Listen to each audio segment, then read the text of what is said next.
Bismillahirrahmanirrahim.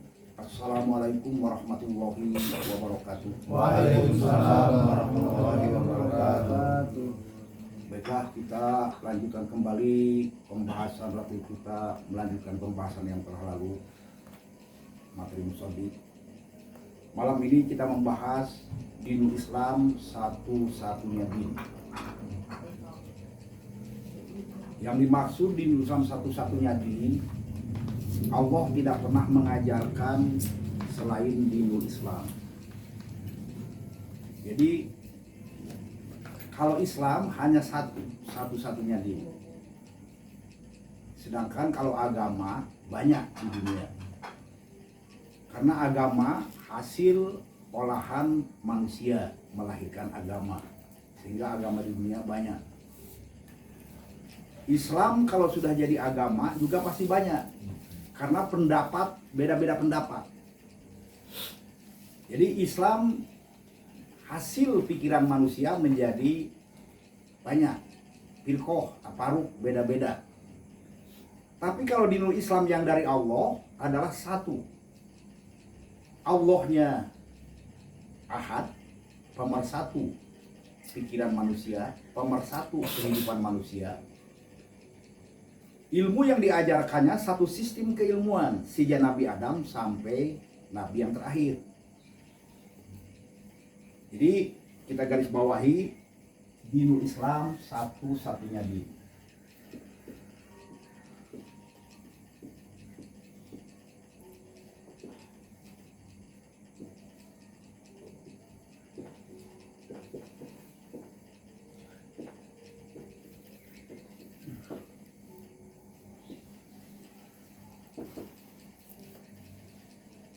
Di dalam Al-Quran bisa kita pahami surat Ali Imran ayat 18 pertama. Inna dina indallahil Islam. Artinya sesungguhnya satu-satunya din atau din yang diajarkan Allah atau din yang dari Allah hanyalah Islam. Tidak ada lagi selain Islam. Kemudian dijelaskan dalam Quran surat Ali Imran ayat 85. Wa may yabtaghi ghairal Islam dinan fala yuqbalu minhu wa huwa fil akhirati minal khasirin. Barang siapa mengikuti, mencari din selain dinul Islam, pasti dia tidak akan sampai kepada tujuan yang diharapkan. Bahkan akhir kesudahannya menjadi manusia yang merugikan hidupnya sendiri. Jadi saudara-saudara, dinul Islam itu bersumber kepada alama. Jadi alama itu sebuah kitab. Sebuah kitab yang diajarkan oleh Allah dari ilmu yang Allah miliki. Jadi dinul Islam sumbernya pasti kita akan bisa membahas dinul Islam secara benar apabila pola dasar memahami dinul Islam itu dari ilmu. Pola dasarnya ilmu. Nah, pola dasar membahas dinul Islam dari kalimat ilmu. Ilmu indallah. Ilmu itu milik Allah. Nah, jadi ilmu yang Allah miliki ini dipancarkan ke dalam dua wujud. Ada alam, ada alama.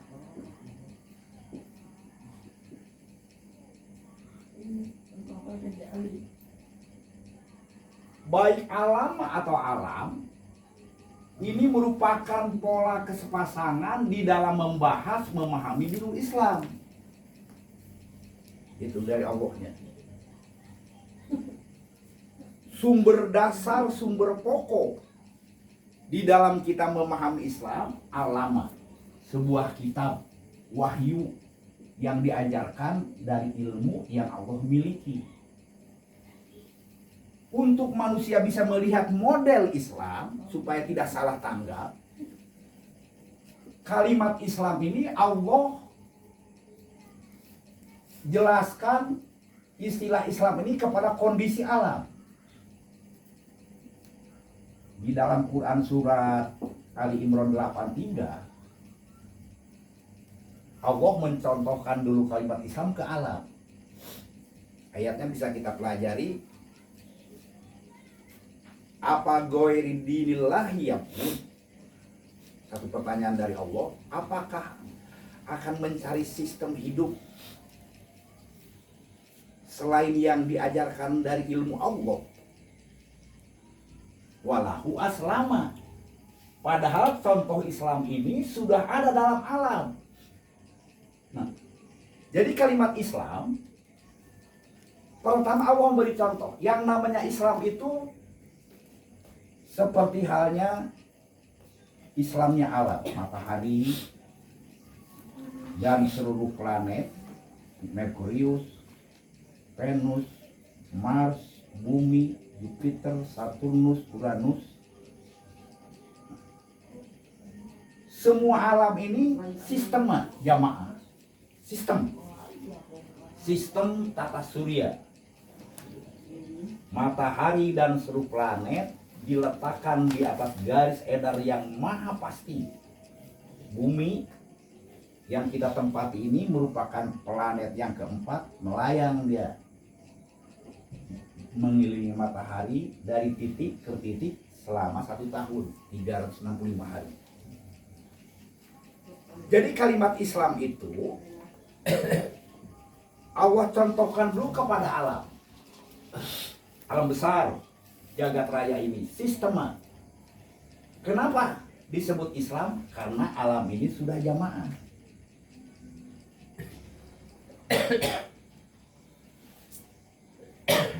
Jadi alam ini sudah jamaah keadaannya, kondisinya.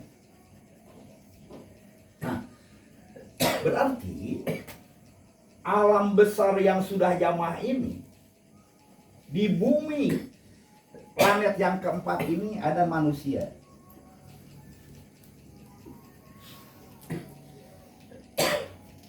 Badan jasad manusia juga disebut Islam. Kenapa Islam? Karena sistema jamaah, fisiosistem orang saya nyebutnya. Fisiosistem itu tubuh yang sistema dari mulai sel, jamaahnya sel jadi organ, jamaahnya organ jadilah lengkap tubuh. Jadi seluruh organ tubuh berpusat kepada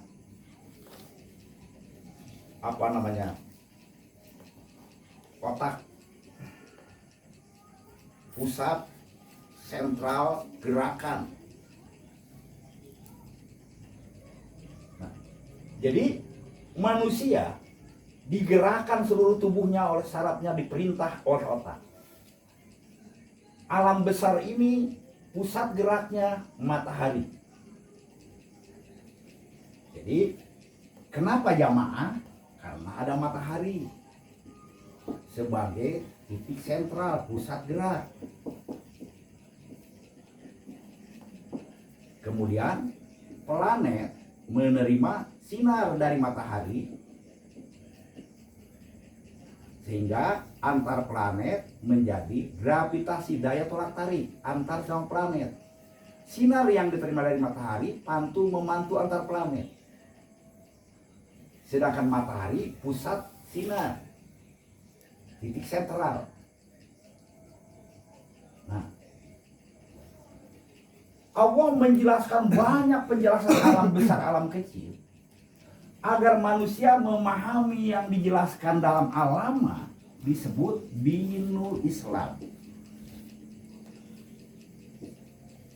Sehingga di dalam surat Ar-Rahman dijelaskan wabi ai ala irobbikum tukadiban.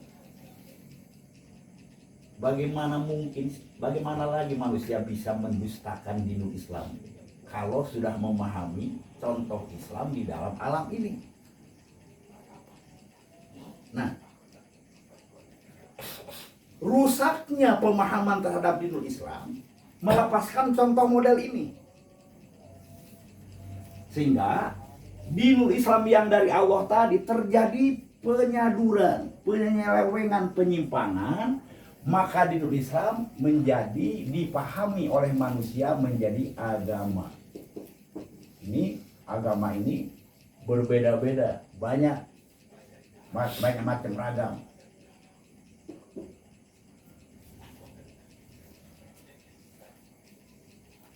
Agama yang diajarkan Allah tadi yang tidak dipahami dengan pola kesepasangan alam akan terjadi kekeliruan karena dia tidak memahami contoh model kalimat Islam itu sendiri.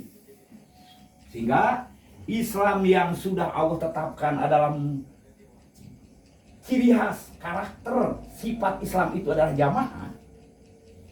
Bukan Islam kalau tidak jamaah. Bukan tidak ada kalimat Islam kalau tidak jamaah. Nah, Islam disadur oleh manusia menjadi agama Islam. Agama Islam subjeknya manusia terhadap Tuhan, angan-angan Allah. Akhirnya kesannya orang melaksanakan Islam diri pribadi, hubungan jiwa dengan yang dianggap Allah. Itu merupakan penyelewengan dari nabi-nabi palsu yang disebut ahlul kitab. Yang seharusnya pedoman manusia tadi adalah kitab, alama yang diajarkan Allah, yang semodel alam oleh ahlul kitab dirombak ini menjadi kitab-kitab tulisan manusia. Sehingga lahirlah pelajaran bukan menurut alama lagi, menurut sudut pandang manusia.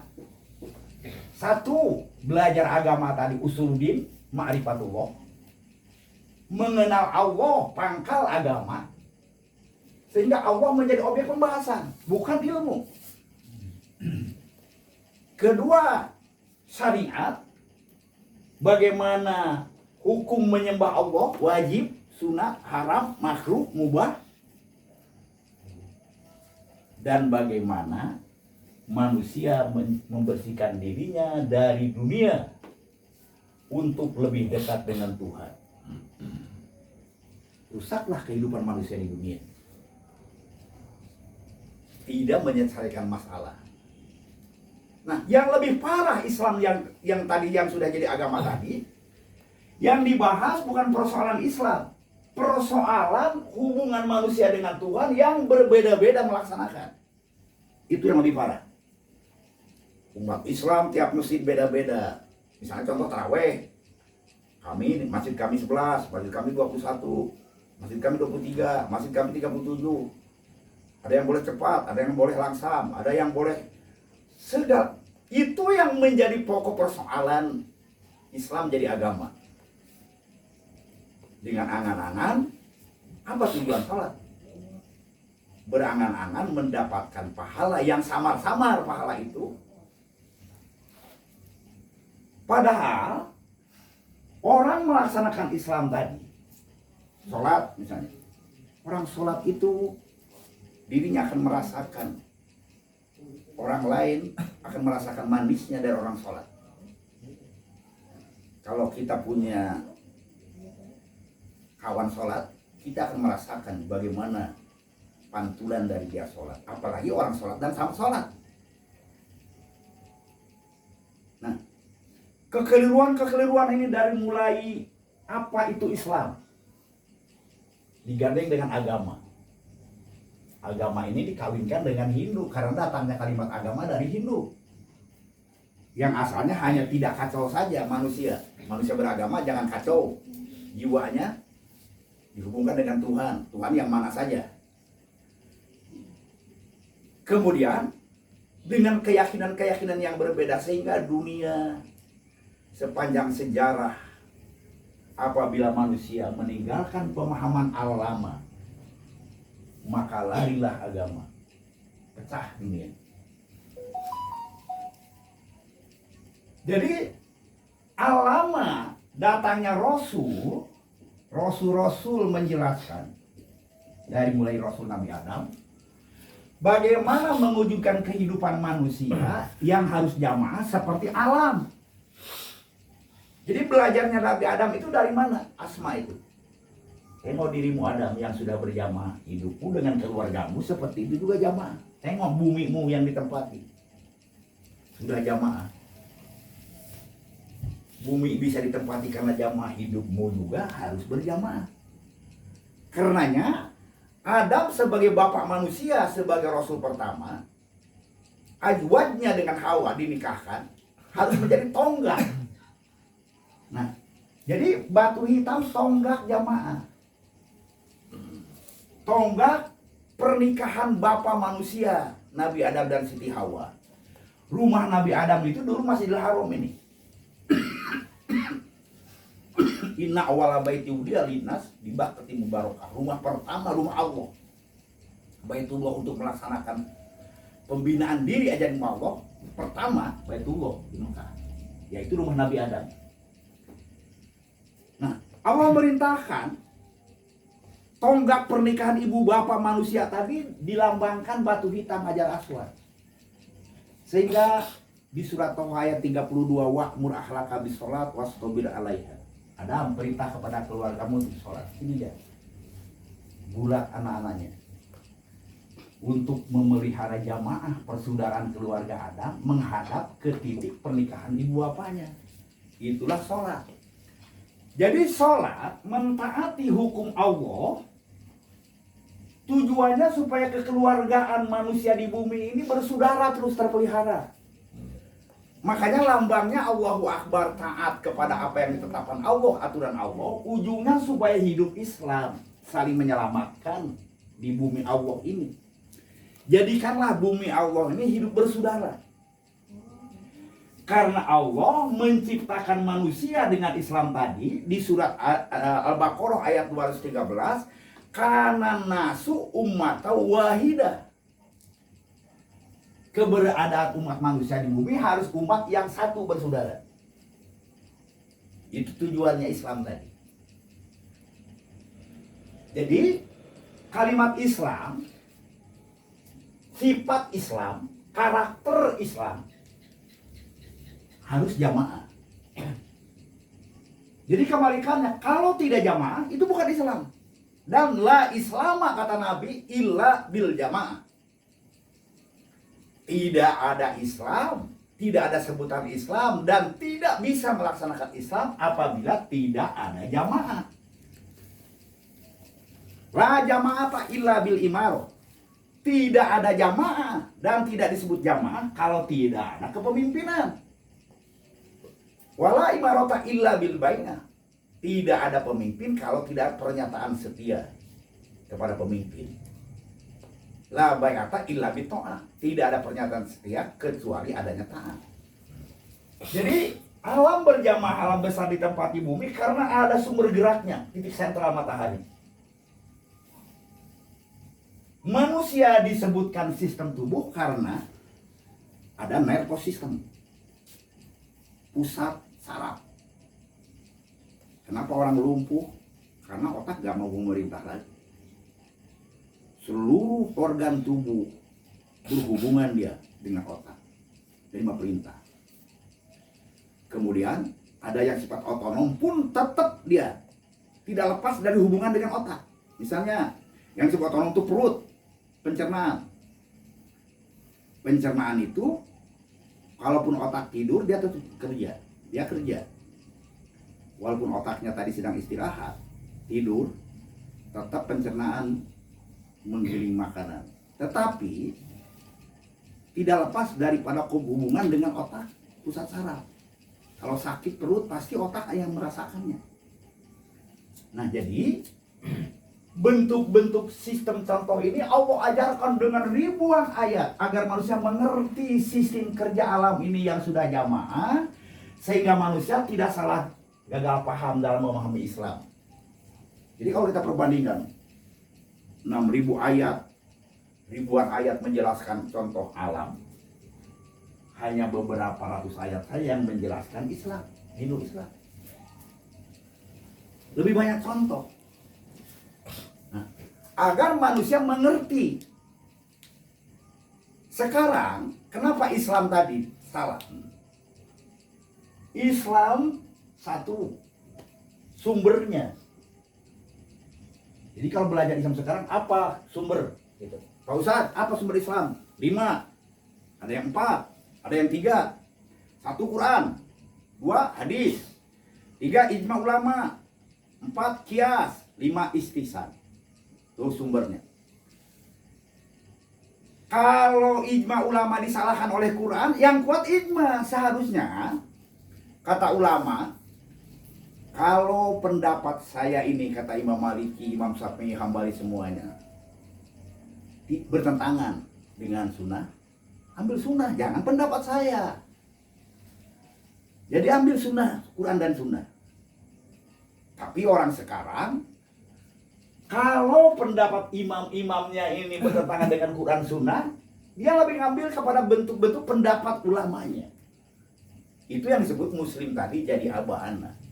Makanya Quran menyindir itu, menjelaskan. Di surat Al-Baqarah 170, Al-Maidah 104, wa idza qila lahum ittabi'u ma anzalallahu wa ila rasul. Apabila diseru kepada mereka, ayo kembali, ikuti apa yang diajarkan Allah, Quran, dan sunnah Rasul. Contoh modelnya. Qalu, mereka menjawab, ma wajadna alaihi abana. Dia menjawabnya, aku akan tetap mengikuti tradisi yang berlaku, sudah jadi tradisi diajarkan dari nenek moyang kami. Awalau kana abauhum, walaupun nenek moyang mereka itu layak kilun, perbuatannya sudah tidak masuk di akal lagi, layak tadun, dan tidak berpedoman. Itu abana. Jadi muslim yang sudah jadi abana itu bukan muslim, bukan iman, tapi iman bil batil, ngaku iman dengan batil, mengikuti sunnatul awalin. Nah itu yang laku. Jadi kalau kita sekarang ini di dunia sekarang lebih suka yang salah orang belajar Islam dibanding yang benar. Makanya Nabi telah memberikan sinyal lain. Badal Islamu guriba, kata Nabi. Wasayakunu guriba. Kama bada patuba bil patuba lil guroba. Dulu pertama aku bawa Islam ini, orang Arab asing terhadap aku yang aku ajarkan. Orang merasa asing. Dianggapnya aku, kata Nabi, bertentangan dengan nenek moyang. Nanti suatu saat orang akan menganggap Islam itu asing lagi. Karena bada'a patuba bil guruba. Tapi kata Nabi, patuba lil guruba, berbahagialah kalau kamu nanti suatu saat merasa diasingkan. Kemudian sahabat bertanya, mal guruba ya Rasulullah, yang bagaimana yang diasingkan? Alladzina yuslihunda inda fasadi ummati, orang-orang yang menghidupkan kembali sunnahku di saat orang merusak, di saat orang menguburnya. Nah, jadi sepanjang sejarah kehidupan seperti itu. Nah, kalau kita belajar dinul Islam sumbernya tadi adalah ilmu. Sekarang agama bersumber kepada ilmu buatan manusia. Jadi apakah dasar pedoman agama? Ilmu tauhid, ilmu fikih, ilmu tasawuf, cara memahaminya 12 pan, ilmu nahwu sorok. Tauhid fikih tasawuf bukan pelaturan sosial budaya dan sulit dimengerti dan sulit dilaksanakan dalam sosial budaya. Tujuannya marifatullah, mengenal Allah, yang salah. Fikih hanya mengurus masalah hubungan manusia dengan menyembah Allah. Sedangkan alama yang diajarkan Allah di dunia Islam, aturan sistem hidup, membangun sistem persaudaraan sosial ekonomi manusia. Jadi sepanjang sejarah problem manusia, sampai kapanpun nanti kita agama makin banyak di dunia, makin pecah belah. Dan semakin manusia tadi belajar agama, semakin dia semerautnya sistem persoalan hidup manusia adalah sosial ekonomi.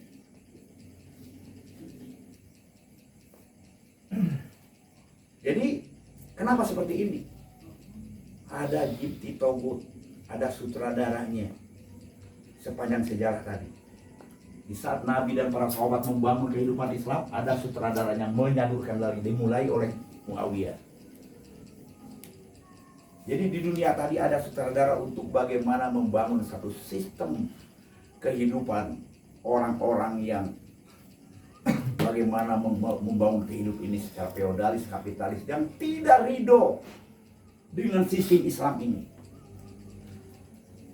Seperti sekarang di negara manapun lah misalnya, peraturan tadi, pasti sistem feodalis kapitalis itulah yang menjadi penghalang, yang apabila dinul Islam, misalnya kita dijajah Belanda 350 tahun, orang tidak boleh ngerti Quran, tidak boleh melaksanakan dinul Islam sebagai satu sistem hidup.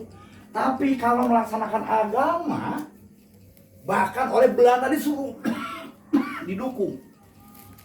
Snokronye diutus ke Indonesia 17 tahun dia di Mekah belajar dulu, diutus di Indonesia sebagai menteri agamanya. Hadis-hadis palsu seperti umat Islam, dunia itu bangke, surganya orang Islam menanti, sehingga diberikannya hadis-hadis palsu. Barang siapa yang zikir 7.000 kali, 1.000 kali, atau 700 kali masuk surga. Kalau mau surga baca ini. Seperti sekarang lah, baca istighfar 100 kali, baca sholawat 7.000 kali, baca ini terus. Nah, zikir dalam arti yang salah. Zikir menurut Allah tadi dalam Quran, belajar Quran, mengingat pesan-pesan Allah dalam Quran supaya hidup terbimbing. Bukan pakro la ilaha illallah, fa'lam annahu la ilaha illallah, ketahui, berilmu, sehingga tidak ada niat mau tergerak dalam hidup kecuali ajar ilmu Allah yang menjadi komando gerak. Itu zikir Quran. Jadi Rasul-Rasul Allah dari mulai Nabi Idris meluruskan pemahaman orang yang sudah menyelewengkan dinul Islam kepada agama dan menyusun jamaah. Meninggal Nabi Idris, orang kembali lagi pecah belah masing-masing. Ditariknya dinul Islam tadi secara pelan-pelan jadi agama masing-masing. Macam inilah kita ngaji dinul Islam, ngaji Quran, karena motif masing-masing berbeda, pecah. Si A narik dinul Islam jadi tradisi dia, si B jadi tradisi dia, akhirnya lama-lama jadi agama karena tidak mau hidup berjamaah. Jadi kalau orang frustasi tidak mau hidup berjamaah, akhirnya diri diarahkan kemana tadi? Kepada berhubungan dengan angan-angan Tuhan supaya dia nyaman tidak berjamaah pun. Kalau miskin susah, lari dia ke komunis dengan agama. Kalau dia merasa punya kekayaan, punya kelebihan, mau liberal, dia hidup sendiri-sendiri. Seharusnya baik miskin atau kaya hidup berjamaah. Bodoh atau pintar hidup dalam jamaah. Karena hidup oleh Allah tadi mungkin ada kelebihan, ada kekurangan, tapi jamaah itulah yang menyelamatkan manusia. Seperti yang kita makan, sambal dicontohkan, cabai pedas, garam asin, asam, beda-beda rasa, tapi kita menyatu dalam satu wadah untuk menyatukan rasa. Jangan satu-satu. Nah itulah Islam. Jadi Allah itu mahal jamaah. Nah Nabi Nuh diutus Allah meluruskan kembali penyelewengan. Tetap dia kembali kepada alam, kepada gambaran alam dan alam. Dicontohkan kepada orang-orang Nabi Nuh, tengok tuh Nuh. dia bikin jamaah seperti perahu. Perahu itu bahtera yang bisa dilayarkan di lautan. Nah, jadi Nabi Nuh bangun bukan perahu betulan, membangun jamaah bahu membahu dalam sistem ekonomi dan sistem persaudaraan, sehingga bisa terapung dari banjirnya kehidupan manusia. Orang dalam memahami alama tidak memahami bahasa yang diungkapkan Allah dalam Quran, dianggapnya Nabi Nuh tadi bikin perahu betulan.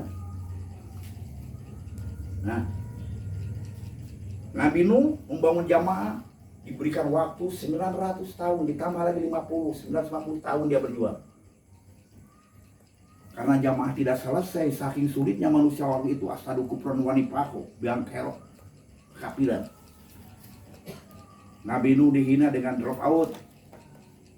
Manusia yang frustasi, bikin jamaah di tengah-tengah hutan, bikin perahu di tengah hutan, artinya bikin jamaah di suatu wadah yang tidak berlembaga. Perahu tengah hutan, setiap orang mengejeknya lewat.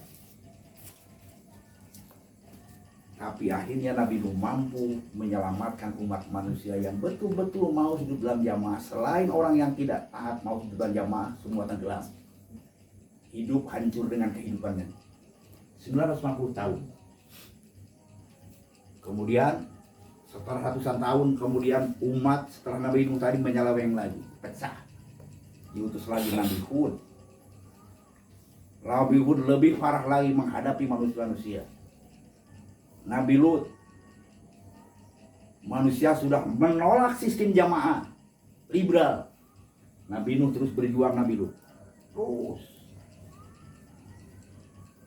Jadi para rasul bukan ngajarkan dinul Islam baru, bukan ngajarkan sholat baru, syahadat baru, sistem rukun Islam baru. Tapi rukun Islam yang sudah arahnya diselewengkan oleh manusia diluruskan kembali. Jadi dilurus-luruskan kembali supaya tepat menurut kehendak ajaran ilmu Allah alama. Kemudian dibangunnya jamaah. Setiap rasul harus membangun jamaah. Jadi rahasia diangkat rasul membangun jamaah. Satu musodik meluruskan, dua membangun jamaah. Itulah perjuangan Rasul. Bukan membawa syariat baru. Jadi karenanya di saat Rasul Nabi Muhammad 17 Ramadan menerima wahyu, Jazirah Arab itu masih muslim abana. Tapi melaksanakan Islam tadi bukan dinul Islam yang diajarkan Allah tadi.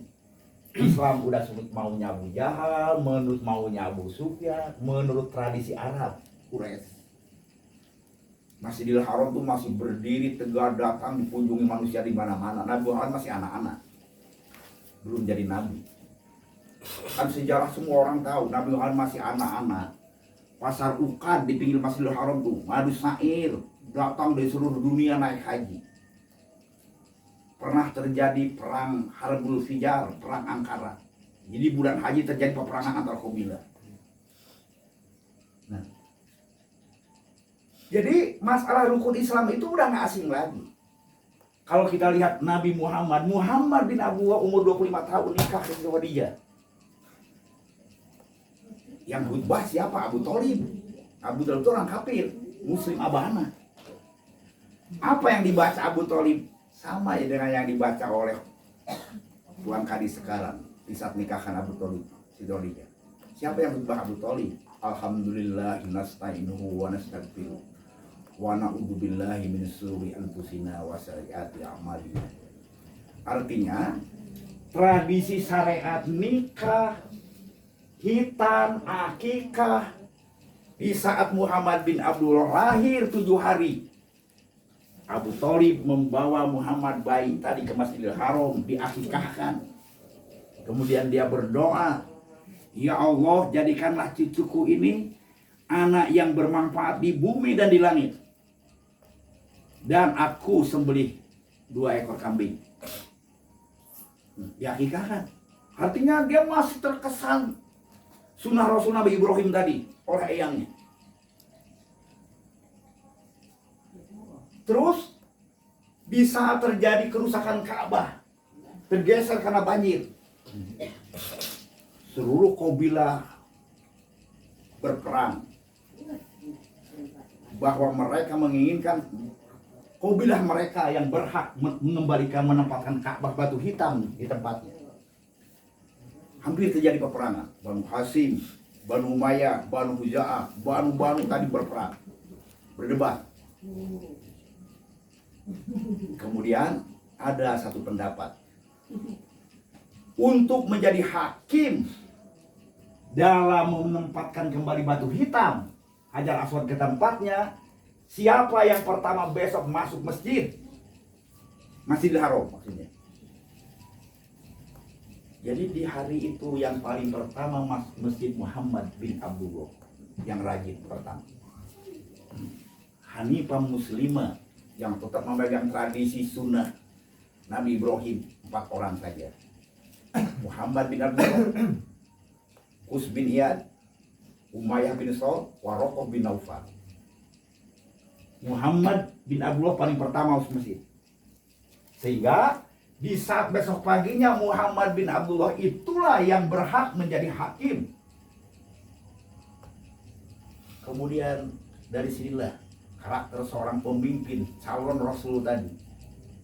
Dia kain ini dipasang, dia dilebarkan, kemudian diletakkan batu hitam itu di atas kain sorban Nabi, kemudian seluruh kabilah untuk mengangkat. Ayo angkat rame-rame. Kemudian diletakkanlah oleh Muhammad bin Abdullah ke tempat asal. Semua puas, semua kebelas, sehingga gelar Muhammad bin Abdullah mendapat gelar orang yang paling dipercaya untuk menjadi pemimpin. Gelarnya Al-Amin, Muhammad Al-Amin, Muhammad bin Abdullah Al-Amin, Muhammad anak Abdullah yang paling bisa dipercaya oleh Jazirah Arab. Satu gelar yang luar biasa. Bangsa Arab menganggap Muhammad itu Al-Amin, belum jadi nabi. Karena seluruh kabilah puas, tidak ada yang dizolimi, yang didiskriminasi. Karena dia adalah adil. Jadi, itu belum usia 40.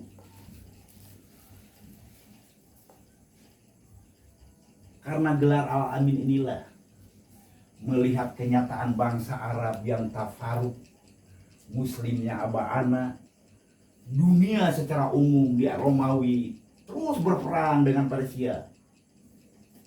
Setiap tahun berperang.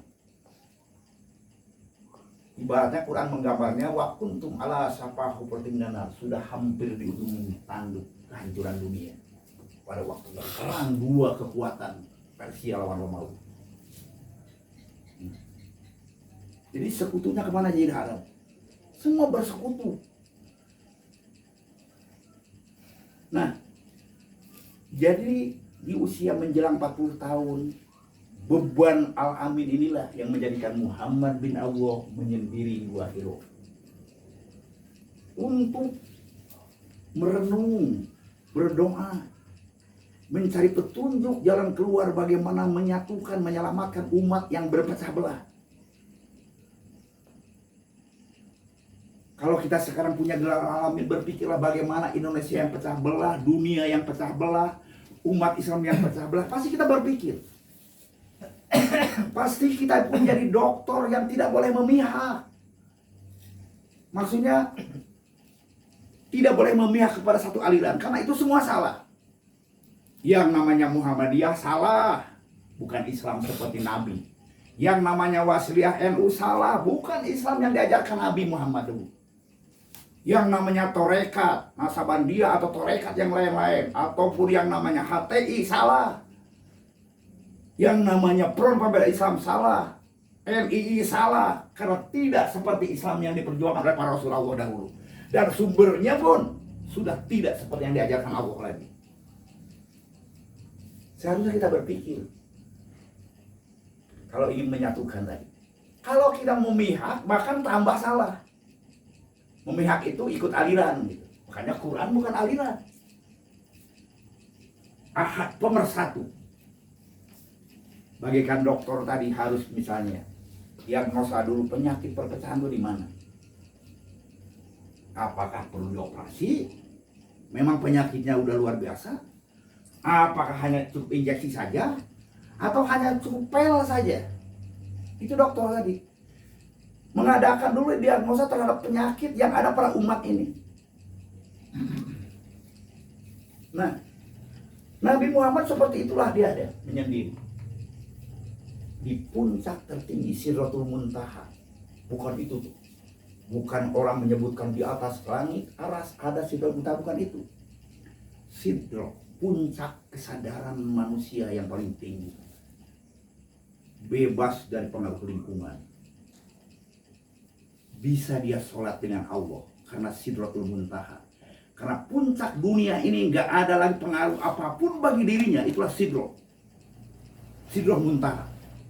Kalau kita berpikir murni diri kita tidak terpengaruh oleh lingkungan, ruang, waktu, tempat, oleh siapapun, maka kita menemukan Sidratul Muntaha, puncak kesadaran yang paling tinggi. Nah, di saat dia berada dalam puncak kesadaran yang paling tinggi, datanglah jumpa dengan Jibril. Iqra. Coba Muhammad, kalau memang kau mau punya keinginan mempersatukan manusia di dunia, baca. Nabi Qori.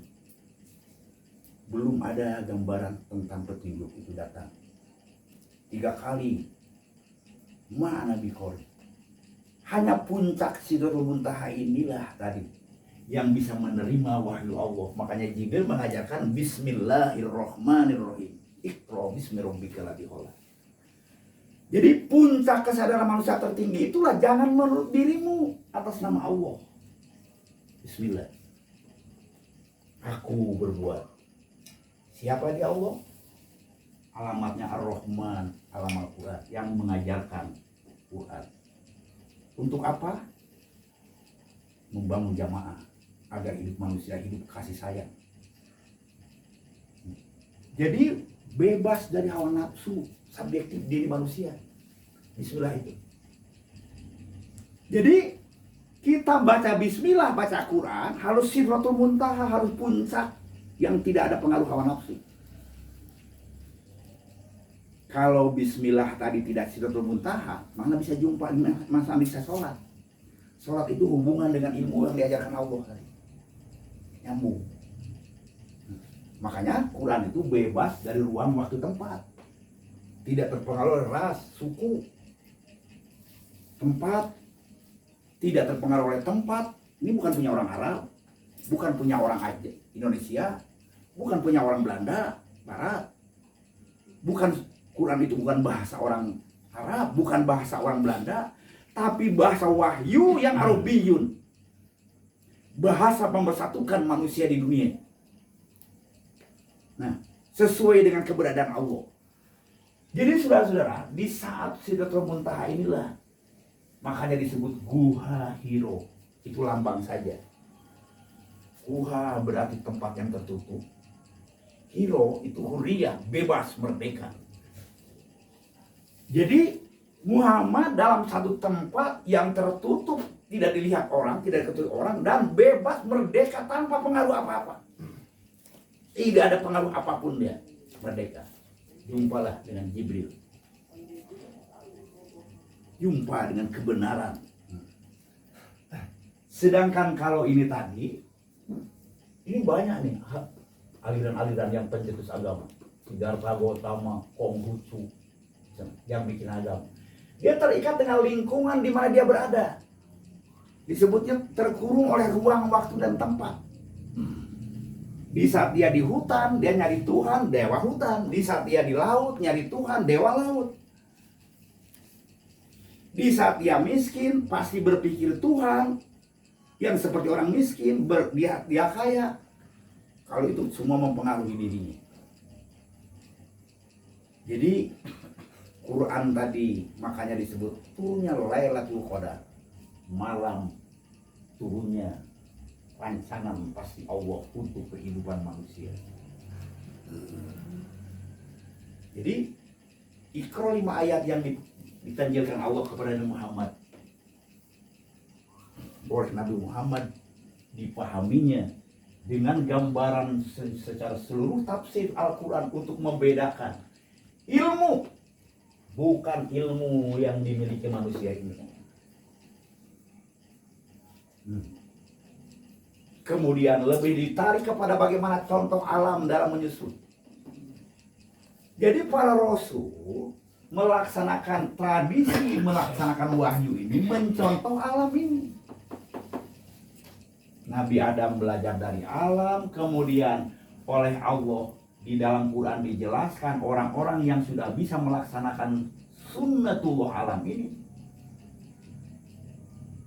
Sehingga rasul-rasul ini terhadap wahyu diajarkan Allah tadi, mereka komitmen taat patuh untuk diwujudkan ke dalam kehidupan.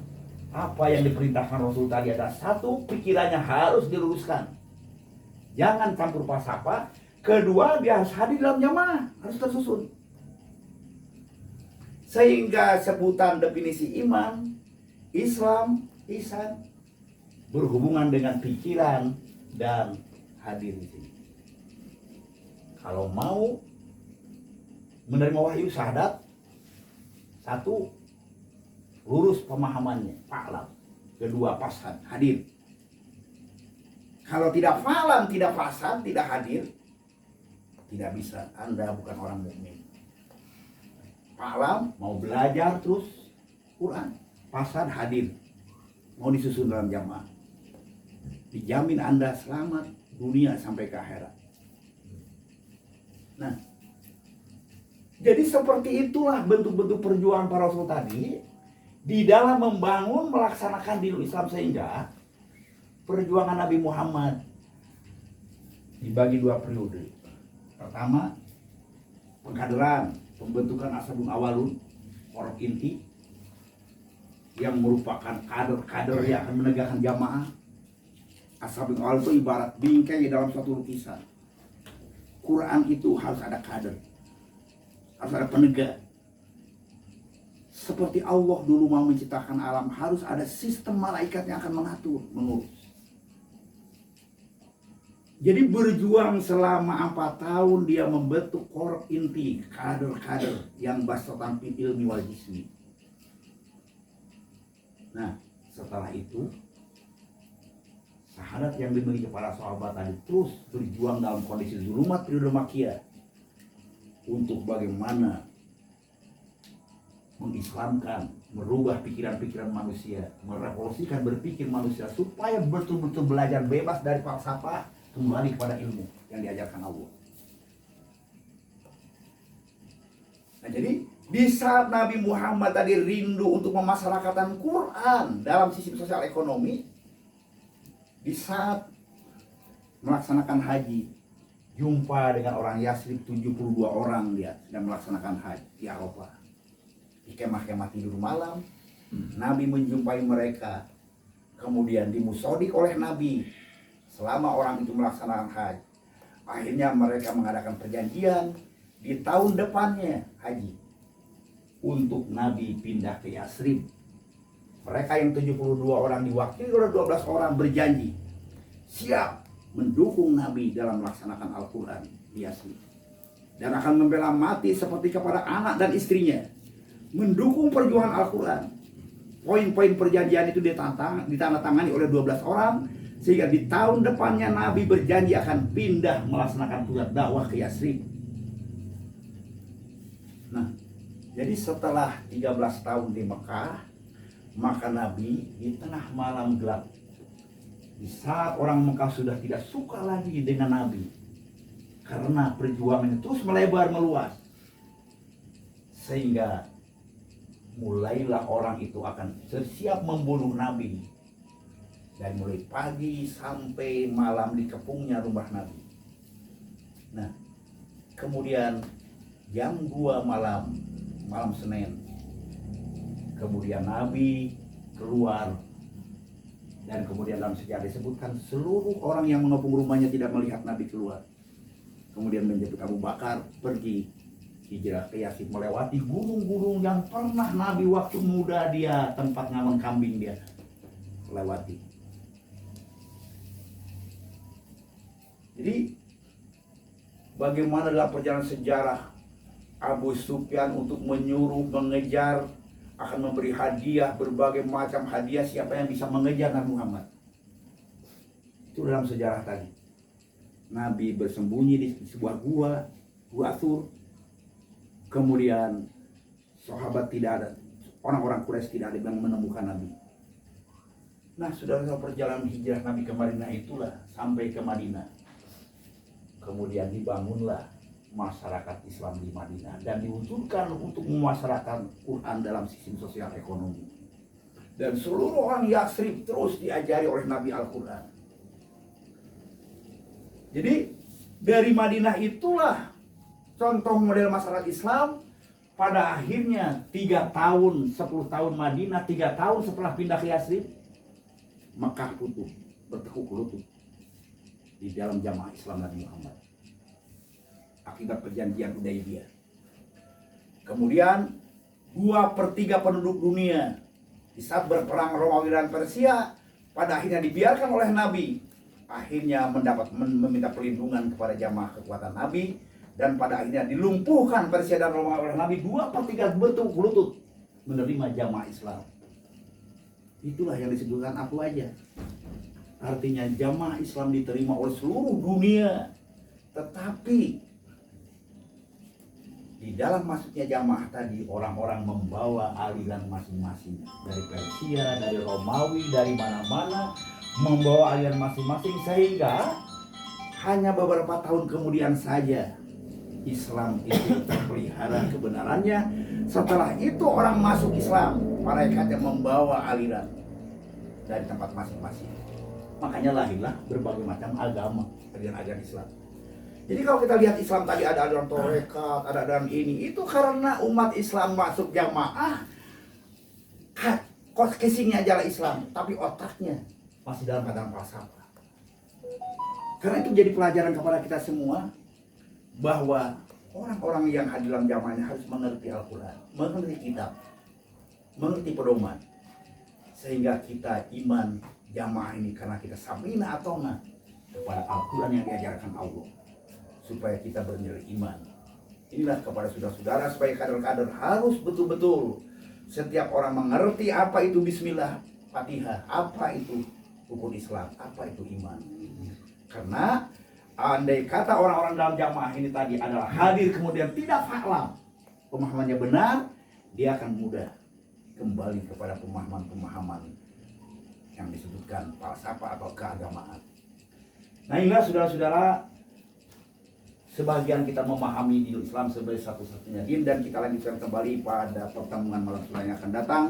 Andai kata ada yang kurang jelas, masih ada waktu untuk diskusi tanya jawab. Demikianlah ala wahi tawakal ma'il nafsir. Wassalamualaikum warahmatullahi wabarakatuh. Waalaikumsalam warahmatullahi wabarakatuh.